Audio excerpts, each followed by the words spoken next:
Hey class, today's example, we are going to be solving for the length of a side. And in this case, the length we're looking for is side C. So I attached this little bubble here so that it could just teach you how to solve for labeling the sides. So it says, the sides are named by the lowercase letter of the angle they are directly across from. So in this case, if this is angle C, it's a capital C. So directly across from it is called side C. Capital B is our angle, so directly across from angle B is side B. The last one, angle A, directly across from it is known as side A. So that's why they have side C here is this. The question wants us to solve for side C, so they want us to solve for this side. So I'm just going to erase this one and this one because they're not really asking for those right now. So our next step, because we are using the same formula that we had done previously, we need to still name our sides.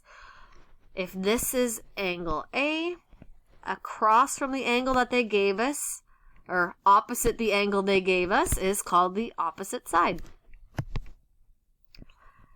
We look at B, we go through the right angle, directly across from that is our longest side, and that is called the hypotenuse.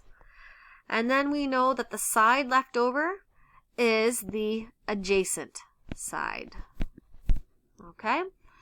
Now, this question is asking for us to solve for side C. So side C is that one. So we know right away that we are going to be looking for this side. So we're going to have a formula that has the adjacent in it. And then we have to use what they gave us. So in this case, they gave us the hypotenuse. So that means we are going to use the hypotenuse.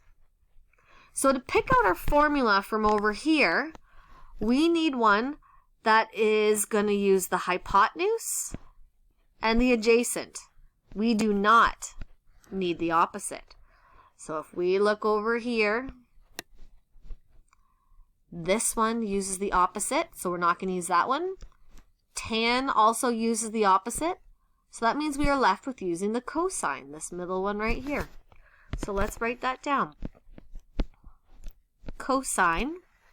Now in this case, they gave us angle A, which was 20 degrees. So it's going to be cosine A, because A represents the angle. And then we have equals. And we know that the cosine is adjacent over hypotenuse. Oops. So we put adjacent over hypotenuse. Next, we are going to fill in the numbers that we know. So we know cosine. And here, angle A is 20. So we're going to fill in a 20. The adjacent is right here. We do not know what it is. So we are just going to call it side C because it is across from angle C, right? So just side C.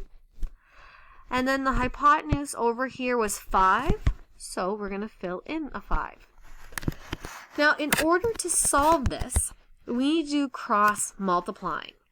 So when you look at cross multiplying, you're going to multiply like this and like this, but there's nothing underneath this 20. So what we can do is we can write divided by 1, because anything divided by 1 is itself, right?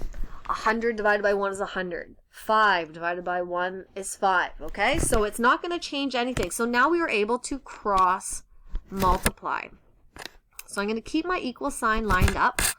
The first one I'm going to do is C times 1. That's the easiest. Anything times 1 is itself, so C times 1 is just C. Next, I'm going to multiply 5 by cos 20. So that is written like this.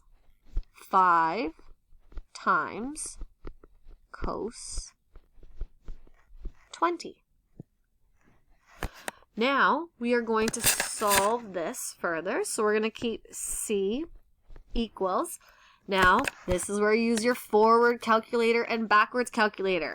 So forwards calculator, you're going to take 5, multiply it by cos 20. You are going to get, and I'm going to put the squiggly line because it's approximately 4.7. And in this case, we are using centimeters. So we're going to write centimeters. If you have a backwards calculator, we go backwards. So that means you're going to take the 20, then type in cos, and you're going to get a number with decimals, and then you're going to multiply it by 5. And it might give you the answer there, or you might have to hit equals, and you too will also get 4.7 centimeters. Okay? Because it's a word problem, you have to have a therefore sentence. So I'm just copying and pasting my therefore sentence because, as you can see, it's hard to write on these clipboards. So therefore, side C is 4.7 centimeters long. Once again, watch this as many times as you need in order to figure it out, and contact me if you need any extra help. Bye!